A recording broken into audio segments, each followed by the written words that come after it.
This is NewsBreak26 in Southwest New Brunswick. I'm Vicki Hogarth. Here's what's happening in our part of the world. A local non-profit group working towards restoring the world's oldest basketball court in St. Stephen has reached a major milestone in their fundraising efforts. Canada First Basketball Inc. has raised $1 million to buy 2 buildings on King Street, one of which was home to a YMCA at the end of the 19th century and still has the original hardwood floors of what is now believed to be the oldest existing basketball court in the world. There would have been, if you can imagine, quite a compact court with 16 players. It would have been, kind of pandemonium, I would think, and it probably wouldn't resemble the game that we know today, so fast-paced and covering so much ground so quickly. The St. Stephen court predates what was recently considered to be the oldest surviving court in Paris, France by 2 months. The first basketball game in the Maritimes was played on King Street in 1893, less than 2 years after Canadian James Naismith invented the sport at a YMCA in New England in 1891.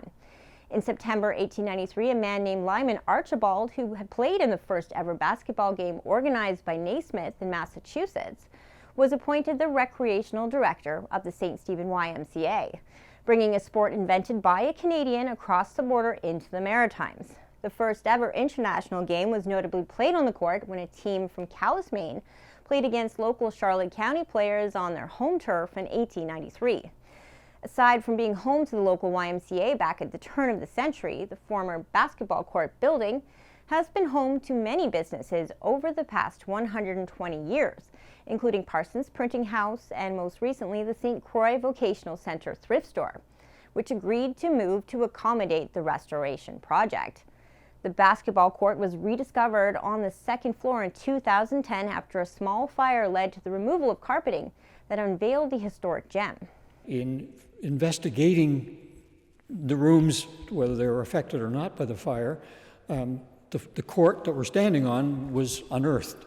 Now, there would have been a few people that would have known the history of that, but a lot of research was done to say, what was the real history here? And we kind of wandered around to say, was this the first game in the world? Was this the first court? What was it?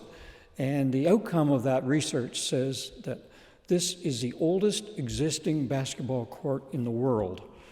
And only St. Stephen, New Brunswick can say that.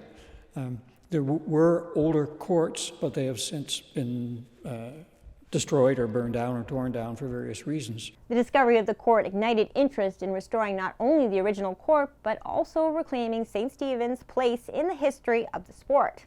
For Phase 2 of the restoration project, Canada First Basketball Inc. is now embarking on an ambitious $9 million fundraising effort to turn the 2 buildings on King Street into an experiential shrine to the sport, showcasing sports artifacts and memorabilia and celebrating Canada's place in basketball history. History buffs, sports fans, philanthropists, and celebrities like Maestro Fresh Wes, who recently paid a visit to the court, continue to express interest in the project, suggesting that Phase 2, while ambitious, will be a swoosh. My full half-hour interview with Robert Otto and Richard Fulton of Canada First Basketball Inc. appears on an all-new episode of Southwest Magazine on CHCO this week. That's all the news I have for you. For more stories and online exclusives, follow us on Facebook at CHCO.TV. A news and public affairs production of CHCO-TV, New Brunswick's only source for independent community television.